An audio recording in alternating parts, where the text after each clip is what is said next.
What up, Coordination? On the pod today, we have Vince Horn, who is a Buddhist Geek, the host of the Buddhist Geeks podcast, which is all about figuring out how Buddhism and the Dharma is going to evolve in the digital age. So I've been a longtime listener of the Buddhist Geeks podcast.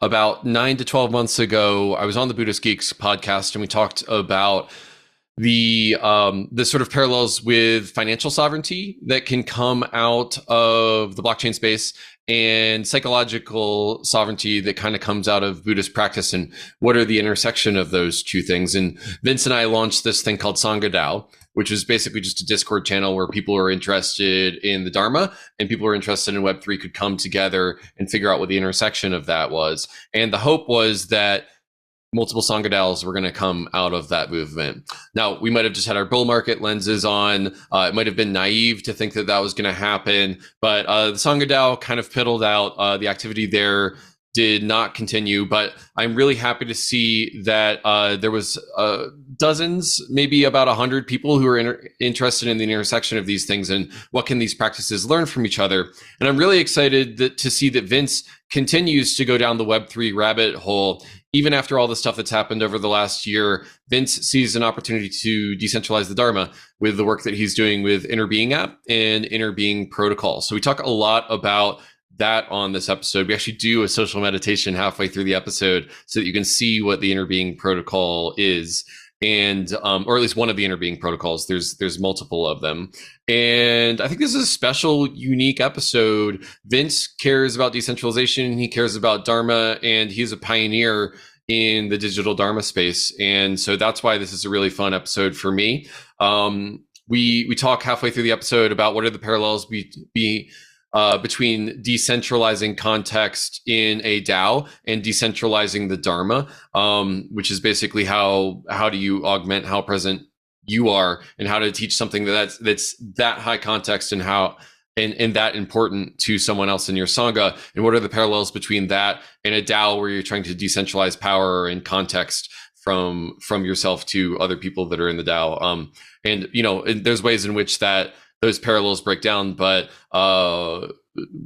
what is a full node when it comes to Dharma transmission, and what is a full node when it comes to a DAO? And we just barely scratched the surface of the things that those two practices have to learn from each other in this episode. So Vince is a special, unique thinker that is pushing forward digital Dharma, and I think that you're really going to enjoy this episode about decentralizing Dharma and the Interbeing app that I did with Vince Horn. So without further ado, I give you Vince Horn. Enjoy. Working in Web3 is awesome, but working outside of the typical W-2 employee structure is a deal breaker for so many. OPOLIS is helping the self-sovereign worker focus on what they do best: their work. Tax time is coming up. OPOLIS helps professionalize your business by helping you form an entity, generate proof of employment through pay stubs, and receive a W-2 at the end of the tax year. Are you self-employed and forced to spend money on expensive healthcare insurance with limited coverage? OPOLIS leverages group buying power through a community employment co-op, helping you save 20 to 50% on high-quality, affordable healthcare options through Cigna. And finally, OPOLIS's member owners share in OPOLIS's success and profits based on their work token holdings. You must be authorized to work inside the United States in select Canadian provinces to receive OPOLIS's benefits. Book a 30-minute free consultation with OPOLIS's experts and join OPOLIS by March 31st, 2023 to get 1,000 work and 1,000 bank tokens. Go to connect.opolis.co/bankless to get started. And if you're going to ETH Denver, make sure to stop by the OPOLIS booth or attend their Future of Work Summit hosted by OPOLIS. The Glow dollar is a new stablecoin with a very special property. As the market cap of Glow goes up, extreme poverty goes down. Glow is a dollar-backed, non-profit stablecoin that creates basic income for people living in extreme poverty. Glow is basically the same business model as USDC,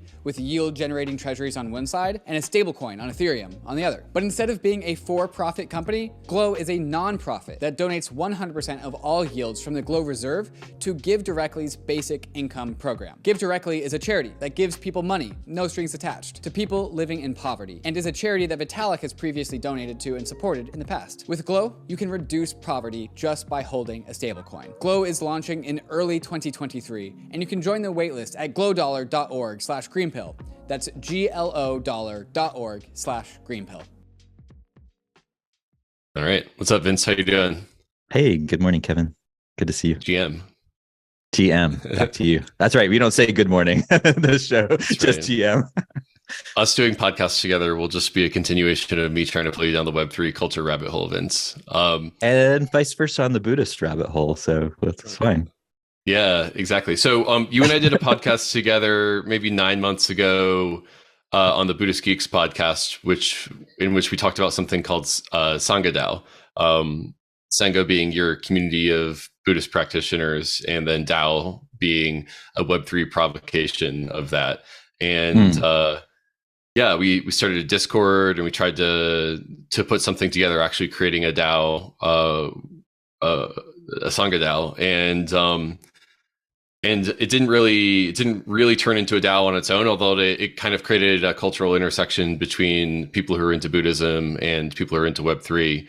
So yeah, yes. What has the last 9 or 12 months of exploring that been like for you? It's been really interesting on a couple levels. I mean, one is just meeting people who are interested in that intersection, because it is a relatively small emerging intersection space.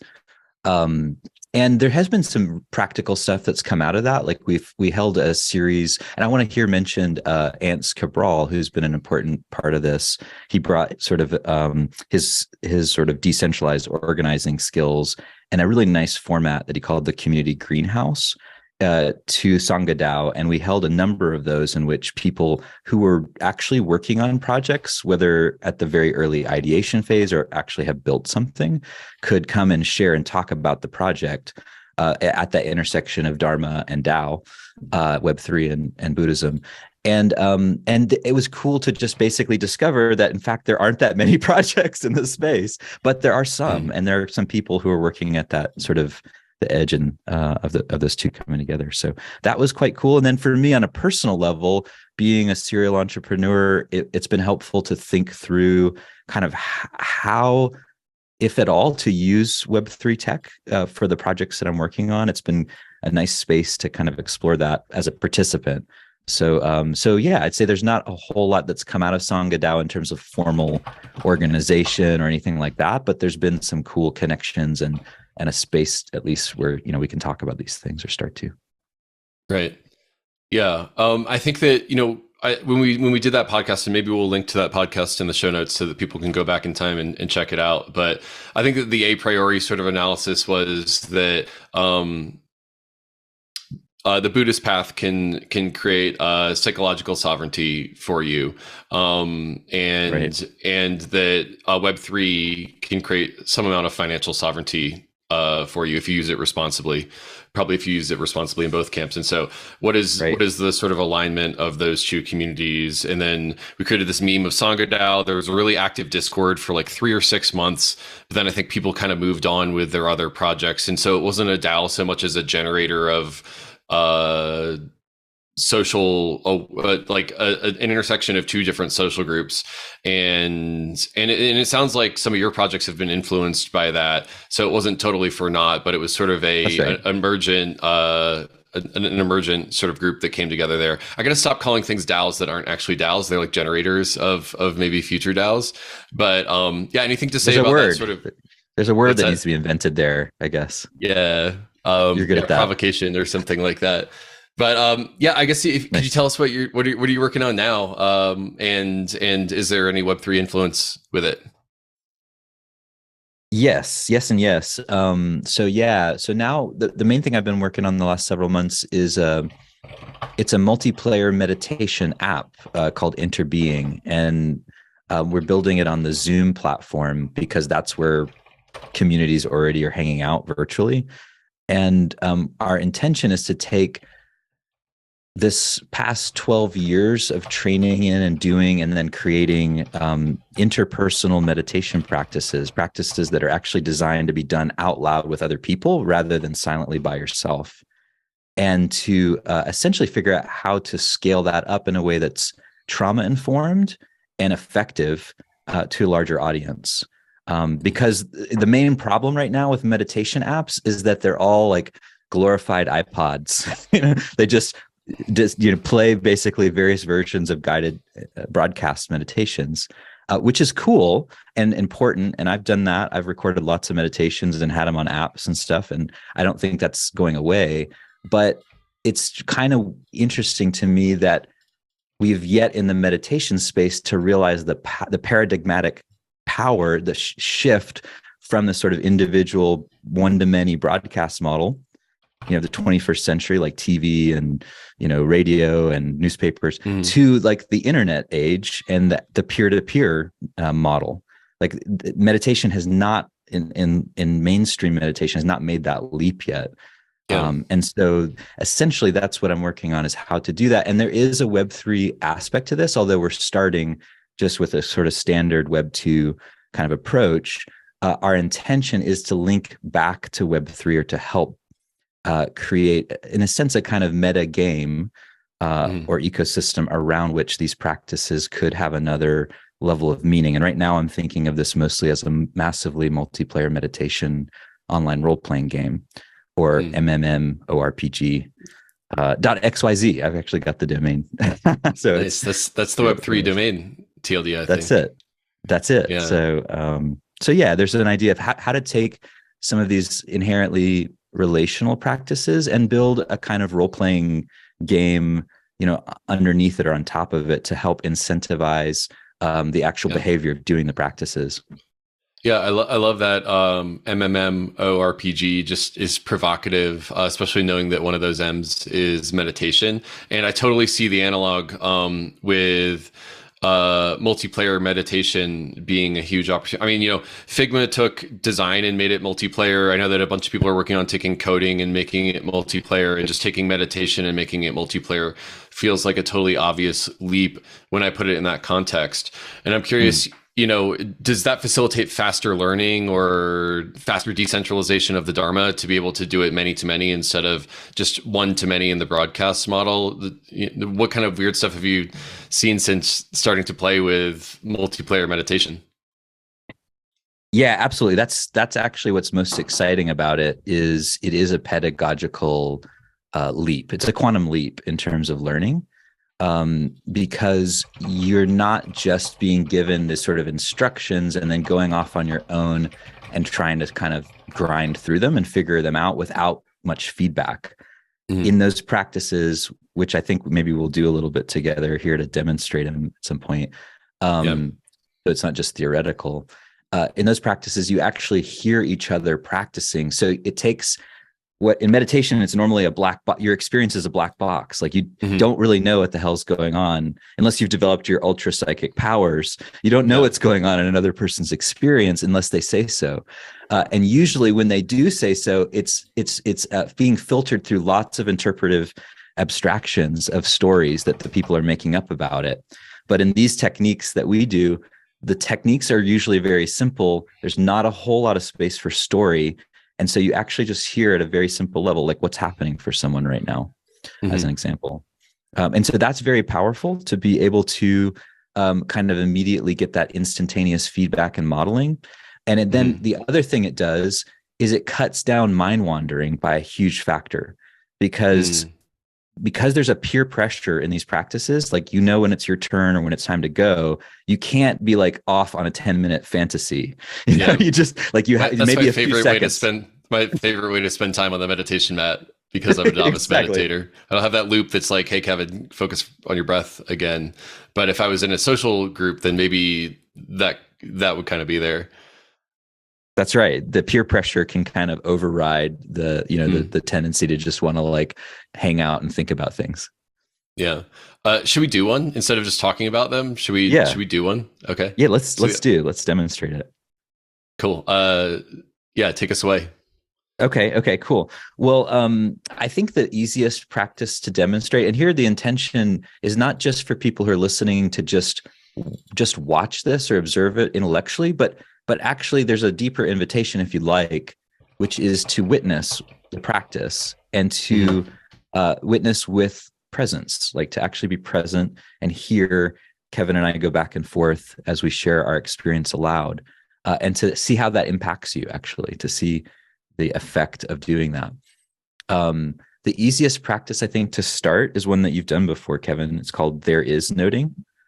I think we did this together in England not so long ago, and that was quite fun. The basic idea here is very simple. If you want to know what's happening in your experience, you have to stop and check. So you have to sort of say, okay, what's going on right now? And then one way of framing it, when you sort of check in with your own sensory experience and you see, okay, what's happening right now, is you could just say there is, and then use a word or two to describe whatever there is, whatever it is that you're noticing. So like there is seeing, or there's a little tightness in my chest right now. So there is tightness. There's anticipating, and so forth. And I'm just doing that verbally out loud to demonstrate it. But in the social part, we'll actually take turns, kind of like ping pong, going back and forth, noting one at a time, whatever it is that we're noticing. Okay. All right. Well, I think I've got the idea. You're zooming out. This is great. My camera is bugging out. I'm going to switch to my non-fancy camera. Okay. So should we do maybe a minute of noting meditation? Yeah, let's do a minute. That's a nice amount to demo. It'd be sort of minimum sufficient of time, to get it. Cool. Okay, great. I'll ring a bell at the end. How about that? That sounds great. You want to tee us off too? Okay, I'll tee us off by saying there is starting. There is audio. There is breathing. There is hearing. There is tooth aching.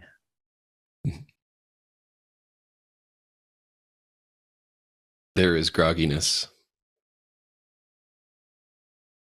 There's adjusting posture.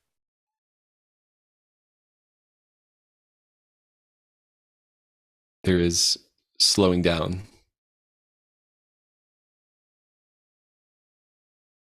There is trusting.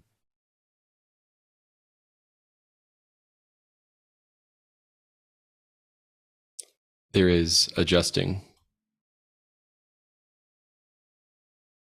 There is exhaling.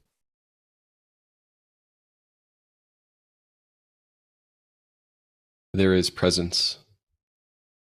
There is movement.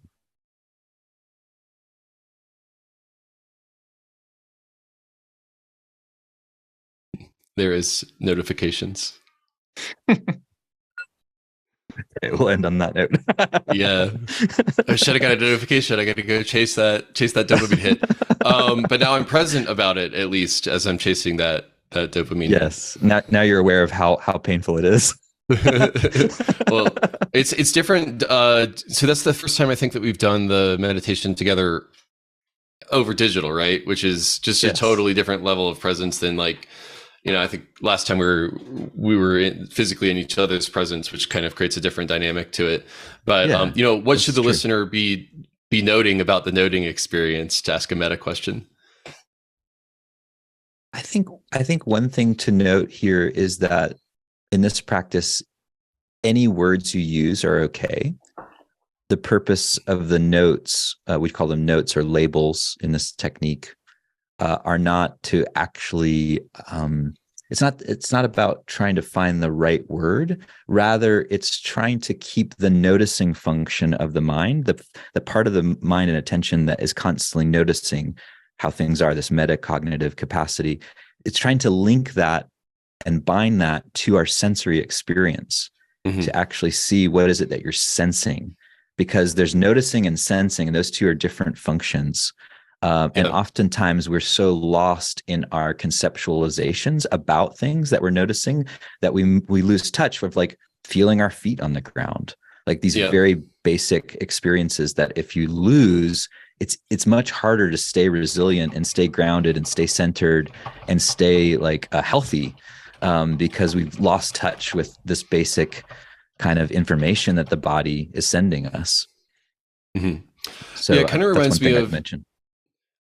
I'm sort of on the shallow end of the meditation pool, but I do know that after I've done a retreat or I'm feeling really centered, that I have this sort of sensing experience, and then either I react immediately, or when I'm in my more present moments, there's sort of like a tagging or a pattern matching mental process that happens before I respond to things.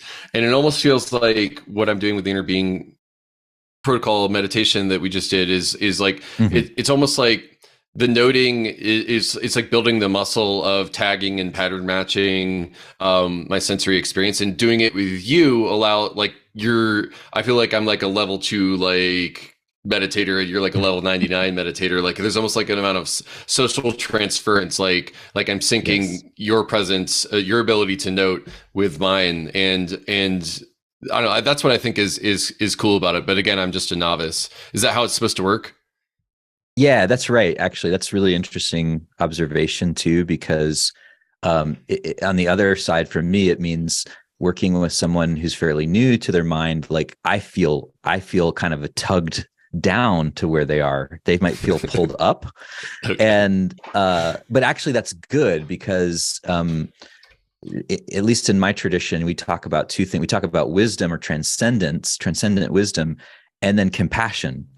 And there's both of those movements are important to like transcend, to let go of, to become like bigger and wider and more free. But then like, how free can you really be if you're the only one? If you're the only one experiencing that transcendent freedom, it's not that great. It's not that robust. And so it's great to actually meet people where they are and to work with them where they are. And of course, I'm doing the same thing with myself all the time too. It's not like I am a level 99 meditator. It doesn't feel that way. Level, whatever level it is, the higher you go, the more the ladder sways. I love what you said about like meditation or enlightenment and presence being much sweeter when you have someone to share it with. I think that there's something profound there. Like, maybe it's just because I've been watching The Last of Us, this new show on HBO, but like, these people that are like, fully healthy and living in this world where everything around them has died. And all they are is wishing for a community, like people that they can commune with. And I imagine that maybe I'm just projecting that on top of what you just said there. But the idea of being enlightened or feeling present or like having someone to share that with is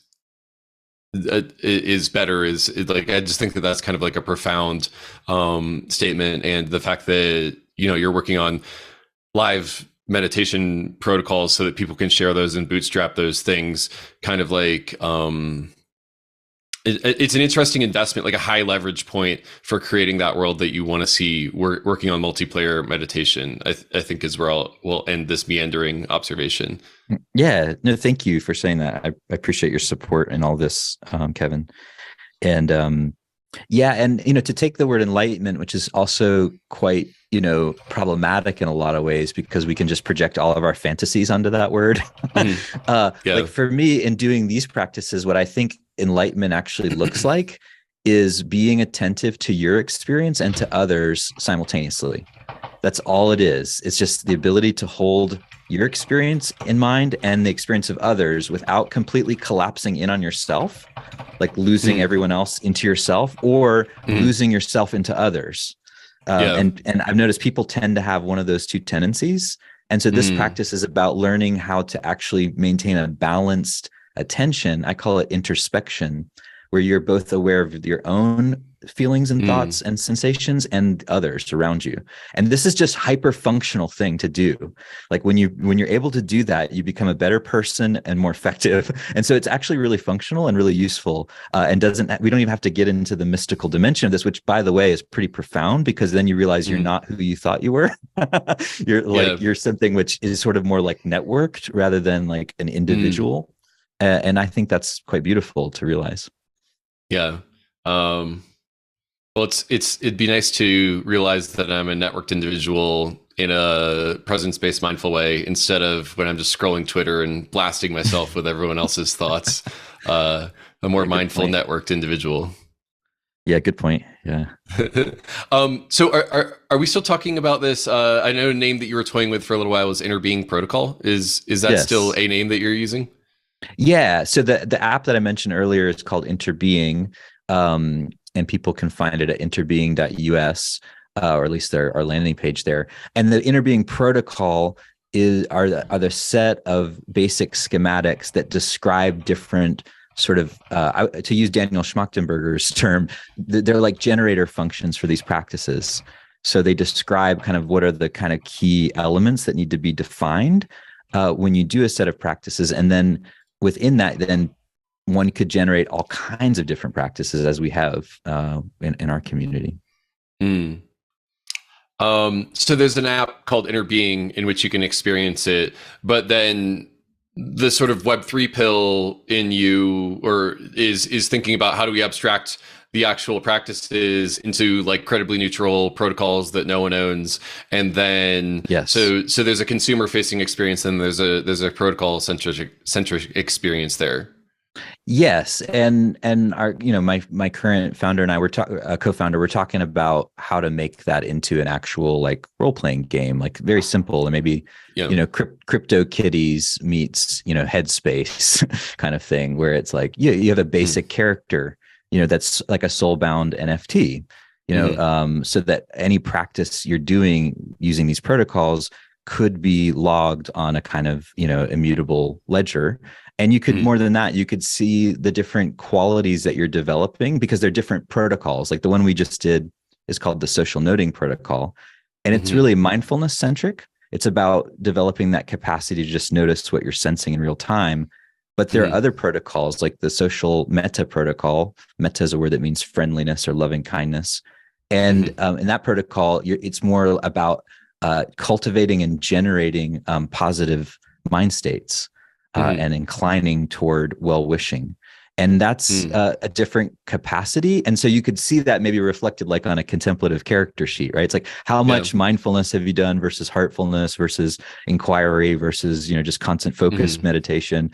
And so I'm seeing, there's a potential there to kind of map those things onto a role-playing game schematic. Yeah. And I'm excited about that prospect, because I think it just taps into our natural kind of inclination as humans to want to see some external representation of our internal growth. Yeah.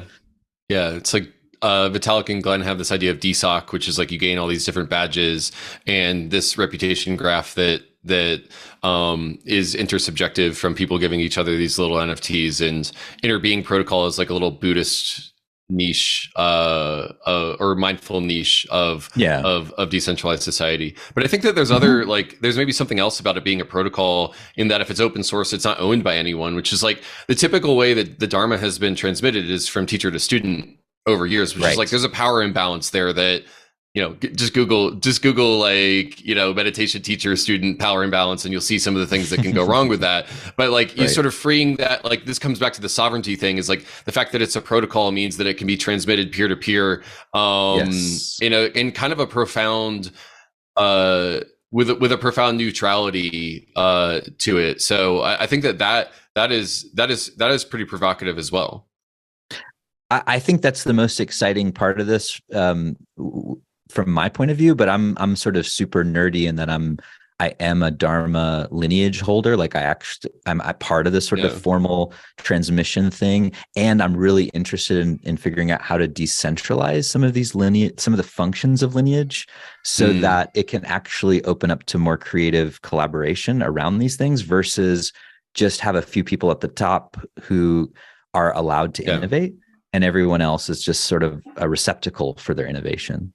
So you can speak both the hierarchical Dharma and the networked Dharma languages, and you're looking to translate the latter into the former. I hope that's not pejorative for me to call it hierarchical Dharma, but it literally is. No, that's accurate.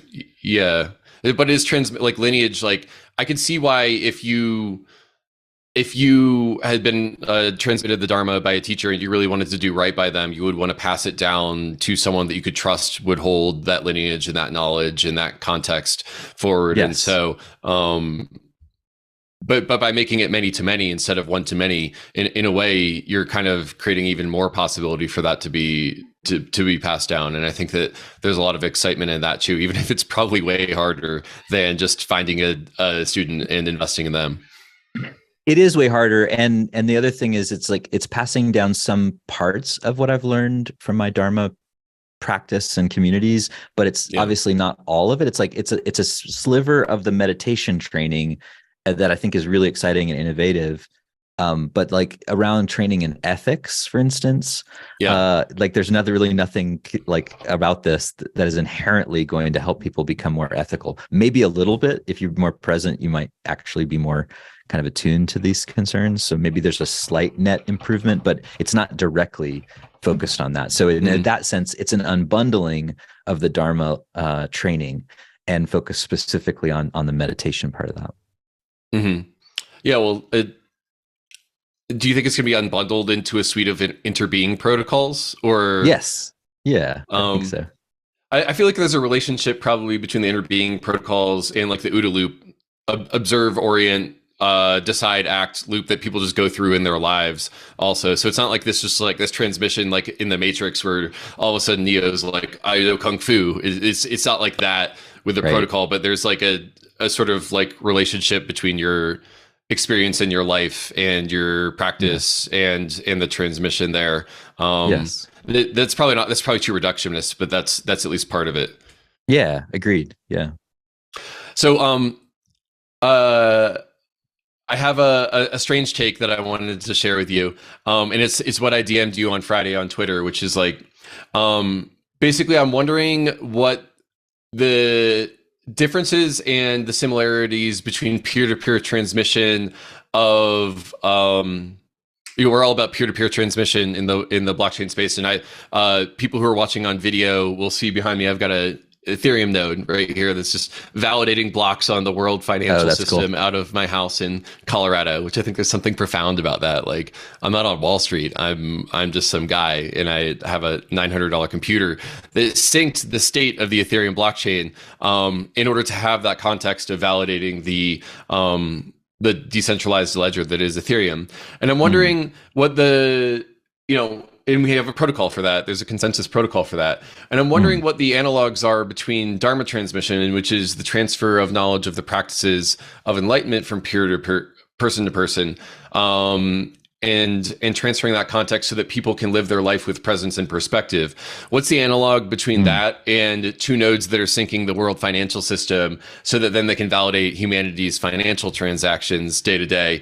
And then, because it's kind of a stretch to talk about like blockchain nodes peer-to-peer transmitting it versus people transmitting knowledge to each other. I think the blend between the two is like my experience with Gitcoin and decentralizing power in a DAO from one person to many. Like, there's all these things that are bundled inside of power, like context and behavior and relationships, and allowing people to steward a DAO by decentralizing that power. And I see this analog between decentralizing the Dharma, decentralizing like state on a blockchain node, and decentralizing power in a DAO.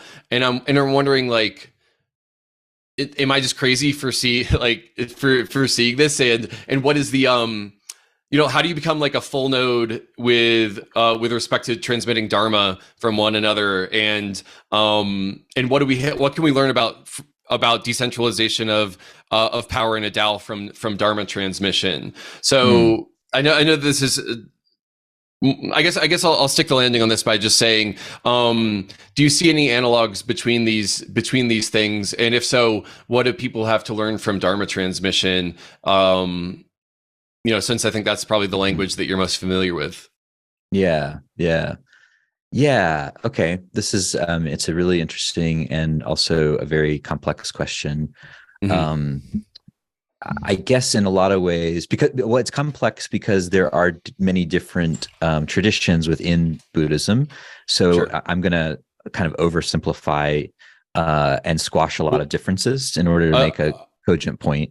I'll just interject that like there's many different types of DAOs also in my main experiences with Gitcoin. Yes. So maybe we can center on just what the lineage that you know best, and I'll also talk about the DAO that I know best, and that'll be our fruitful ground. Great. So I'm most familiar with the early Buddhist tradition, or sometimes called the Theravada school, the Path of the Elders, and the Zen tradition, which I think you're also somewhat familiar with too. I'm a noob, but I know a little bit. Yeah, but still, you know enough to be dangerous. So, even within these two that I'm familiar with, there's a bit of difference because one is a little bit more strictly top down. The Zen tradition is very well known for its kind of hierarchicalness, where the early Buddhist tradition is a little more hierarchical in that even the way that the teacher is framed is not as a teacher or a guru, but rather as a spiritual friend. And so there is that kind of like being at the same level. Now, in practice, it's not always like that. There is a vertical relationship or a one up, one down power dynamic.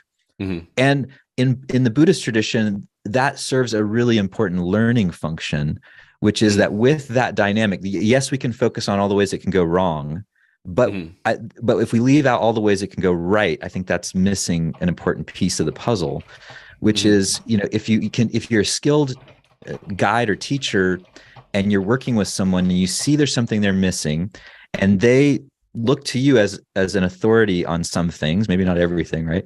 But they see like you've got skill and you've earned their trust, and you've given them advice and they've tried it and it's worked in the past.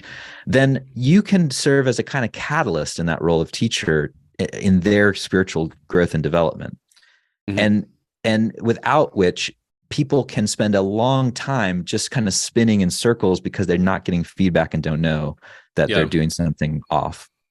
So I would imagine there's corollaries in DAOs as well, where without good mentorship or leadership, people may not know that they're spinning in circles or may not have like a clear vision to all kind of align around like a common heuristic that people can get on board with. And one of the functions of a leader or, in traditional business, a CEO, and I think also a spiritual teacher, is to hold the vision of what's possible here, and to help people align to that vision and to give them the resources they need to succeed. And so without that function, that sort of leadership function, I've noticed, things don't really move. There's no traction, and learning isn't really that easy, or it's much harder. So I'd start there. See what you think. So, I mean, I think that what I heard from you is that there's sort of a peer-to-peer relationship, but there's like an information asymmetry where the master knows more than the student in the Dharma world. And we would never use the word like master and student in the DAO space, but maybe like the OG who has the context, the archive node, versus the person who's being spun up to be the full node of governance. And even those are like overly technical language, but there's almost like a feedback loop of interacting with your context that the mentor in both worlds can sort of say like, hey, without like can not have a corrective function, but like a mentorship type function of like, hey, with this context, which you may be missing, you may have reacted to this somewhat differently. And it's the transmission of that context and how it can be applied in the world that I think over time allows you to sync up to being a full node of understanding how to interact within the DAO, or in your case, understand how to interact with presence in the world, which is the transmission of the Dharma. Those are the analogs that I sort of draw. Yeah, that's cool. And in the Dharma context, it's obviously a lot more restrictive and a lot less open because, at least in traditional contexts, say in the traditional Zen approach, before someone would become a full node, and likely only a few people within a large community would achieve this. You're looking at decades of training with a single teacher. So that's like a really super high bar, and it obviously is not decentralizing in its movement. It's more about preserving or maintaining something through time as a strategy versus like kind of distributing it everywhere. Although there's an interesting example here in modern times. This is a little nerdy, but I'll just share this.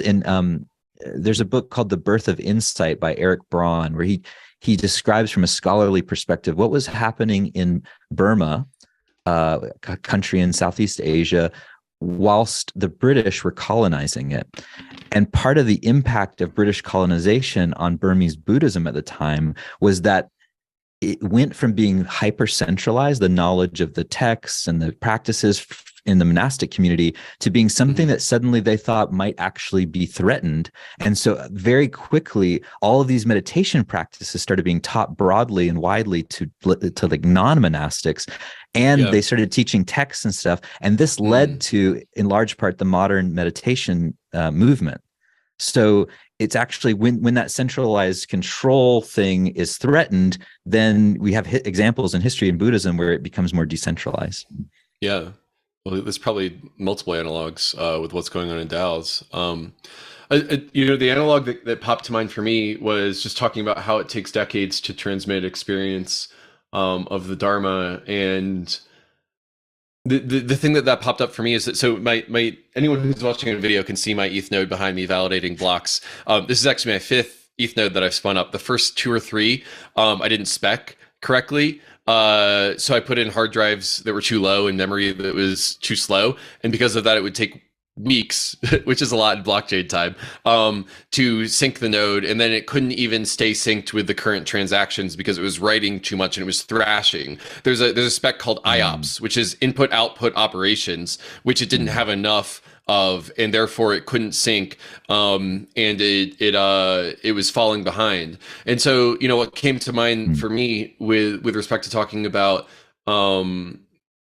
transferring the Dharma is there a way to just increase the IOPS on our minds so that we can be more receptive to the Dharma? Or within decentralization, is there a way to increase the IOPS of everyone so that they can more quickly sync to each other the context that they needed in order to be successful in the DAO? And if everyone's IOPS were just super high, then what would that world look like in which we could be transmitting this knowledge to each other? And how much more quickly could we decentralize? And maybe that's what Interbeing protocol is, or I don't want to put words in your mouth, but how could we create an environment in which we're all kind of catching the Dharma from each other, or catching context within a decentralized movement together? And IOPS is, I guess, the technical term for that learning velocity that you could have. Yeah, that's interesting. I like that. It brings up for me something that is a tension too in the question, where for me it does feel like there is something of an inverse relationship between depth and breadth. Such that the more breadth you have and the more distributed and decentralized you are, also just because a lot of these are organic processes of learning, they actually do take time. We're not digital systems. Then essentially there's a dilution of the depth function by decentralizing organic analog learning. But it's also open, which is beautiful. It opens up access. And it brings more people into the fold. So you don't have to have spent 40 years in a monastery in order to contribute something or say something useful or build something. And that probably has a net benefit for the collective. On the same token, if the yogification of yoga is a good example of this, and it's happening in the meditation world now too, which is when everyone's doing it, how do you know who actually knows this shit deeply? How do you know who really gets this stuff beyond just the first order of conceptualization, and they actually are a living, walking, breathing embodiment of this stuff? Just being around these kind of people is psychoactive. And you're holy shit, this is what's possible if I really were to dedicate my life to this thing. I'd use you as one of the examples in the DAO space here. I know that'll make you uncomfortable, but there's very few examples, right, of people that have really been living and walking this stuff from the beginning. So anyway, I think that's a tension that arises for me. And I feel like it's how do I, when I'm thinking about projects I'm doing like Interbeing or this MMORPGs, how to balance that? For example, I think one of the natural developmental things of doing multiplayer meditation is at some point you start to naturally want to create your own techniques. You get enough of doing the practice with different things, you start to get a sense for what it's about, and you want to generate some techniques. But I don't think it's really wise to have a zero bar of entry to that. Anyone can just right off the bat, because it took me 12 years to really understand the practices well enough, having done them for thousands of hours, on top of tens of thousands of hours of solo meditation beforehand, before I felt like I really understood the grammar, the underlying syntax of these things. Now, I think because one person understands it, more people can understand it quicker. But I still think there's got to be a little bit of an on-ramp, where people are actually having to do the grinding that's necessary for the actual deep understanding to emerge. So maybe this is answering my own question here, but having some kind of prerequisites, but that you have to hit certain kind of achievements that are objectively, intersubjectively and objectively obvious. Like everyone can see, okay, he put 50 hours of practice into this thing, so that must mean he knows at least enough about it to like come up with some new versions or whatever. Yeah. And then is that gatekeeping in a new way, but it's like responsible gatekeeping? It is. It is still gatekeeping. It's pushing it up. It's like pushing it up though, like to another level where it's but I don't know of any other way to do things if humans are still the one driving it. I think the fact that like you're going to have this interbeing protocol that anyone can sort of fork and submit upstream of PR for their own interbeing protocol is like, at least the ground for that happening is out in the open and decentralized, as opposed to within a sangha in which it might be kept even proprietary. Sort of harder. But yeah, but it kind of reminds me of, there's an analog in the DAO space. David Hoffman from Bankless always talks about how we're speed running the history of finance here. So like there's a legacy financial system that's 120 years old, and there's been a lot of lessons that were learned from like the 1920s and the implementation of securities law and the digitization. If we're going to podcast, we get better at pronouncing three syllable words. Digitization of the financial system after World War II, and like, into everything that's happened since then. And so like crypto is kind of like speed running the history of finance because it's permissionless. We're learning all the same lessons, but just like faster because it's happening digital and networked now. And the analog that I'm sort of seeing here with interbeing protocol is that you'll probably have a loop between like a priori knowledge and empirical knowledge, in which people are speed running and learning some of the history of the lineages. And maybe, what took 12 years to find, like someone will submit a like fork an interbeing protocol and they'll fuck it up and they'll submit a PR back, but they'll learn it in like hopefully months, not years. And because it's networked, it'll just happen faster, is the analog for me that comes back there. But is that even responsible? Like, I like that. The thing that's the problem with speedrunning the history of finance is that there's going to be people who are going to come and they're going to get like pump and dumped and like dumped on. And so like there's a negative externality to that speedrunning of evolution. And I guess like the psychoactive version of that interbeing protocol is like, if you go off the beaten course in meditation, are you going to mess up your brain by doing that, by being a part of that speedrunning? So having guardrails around that, I think is important too. Yes, I agree. And yeah, you can mess yourself up with meditation, especially if the dose is high enough. And that wasn't really widely acknowledged when mindfulness was starting to become popular because, it's like a panacea. But no, actually it's not. There's well-known challenges and difficulties that arise from serious meditation practice. And there's some unknown and unforeseen potential ones when we're changing the form of it to be more peer-to-peer instead of this more top-down kind of approach. Like there's probably a lot of failure modes in that are also, we have to kind of consider, like around reputation and like who's a safe person to like be meditating with, so that you're not going to feel like, someone is just like, sitting there fantasizing about having sex with you and noting stuff that's inappropriate, for instance, if that's not what you're there to do. Yeah, that'll be an app. I'm sure someone will make that. Well, I'm excited about the work that you're doing with Interbeing Protocol. I think that I first started following you 12 years ago, and Buddhist Geeks, I think the original mission statement was like discovering the emerging face of Buddhism.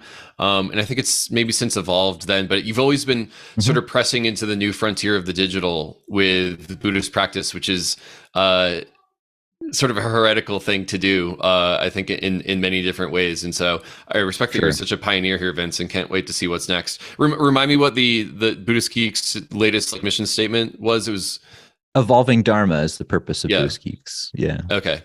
Evolving Dharma. And so Interbeing app and Interbeing protocol and multiplayer meditation is sort of the result come of out of all your that. studying. Yeah, That's right. It is. It's an actual outcome of that purpose.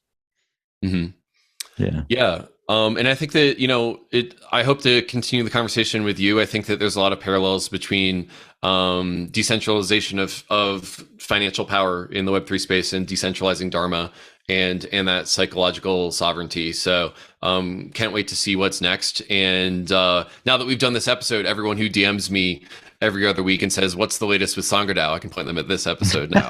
So at least something has evolved out of that shelling point that we set up together. Yeah, great. And Kevin, I don't know if we have time for me to share one last thing here. Yeah, like five. Let's do like 5 more minutes. Yeah.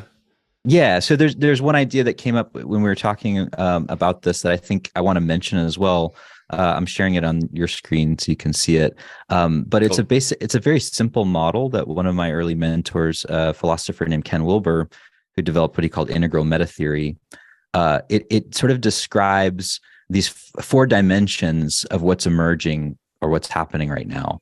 And I think this is a really interesting schema to apply to this conversation as well, in terms of how things evolve and how they develop. And I just want to describe it verbally for those that can't see. You've got a basic 2x2 grid, and the upper half of the 2x2 grid describes the individual, and the lower half describes the collective. Then on the left-hand side of the grid, the two boxes to the left, that describes the interior, and the ones to the right-hand side describes the exterior. So you end up having the individual and the interior and the exterior of the individual and collective. And that gives you these 4 grids. And in very simple terms, the upper left, the inside of the individual, describes subjective first-person experience or consciousness. The lower left describes intersubjective experience or culture. The upper right, the exterior of the individual, describes like things that are actually observable objectively, like bodies and data, observable behavior. And the lower right, the exterior of the collective, describes things that are interobjective, like organizing rules, principle, laws, institutions, blockchains, things like that, networks. And so for me, I've often held this as a really helpful meta schema for understanding how these things work, because what you're describing, that the world you're in, is it's mostly understood in terms of the exteriors, and even more specifically in terms of the interobjective, the lower right quadrant. Like that's a big part of Web3 is kind of the obsession with building better networked mechanisms for coordination, right? Whereas like spiritual experience is all about the inside experience, like the interior of consciousness and transforming that. But what Ken points out here is that these don't describe different things. They describe different dimensions of the same thing.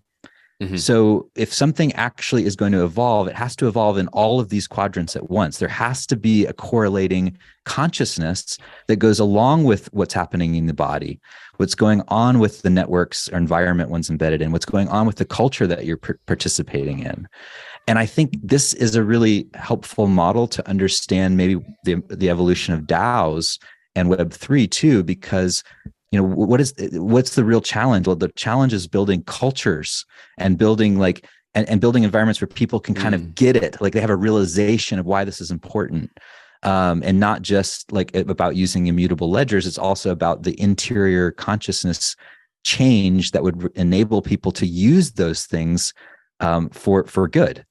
And so I just wanted to mention that because I think it's a really helpful model for understanding lots of things. Right.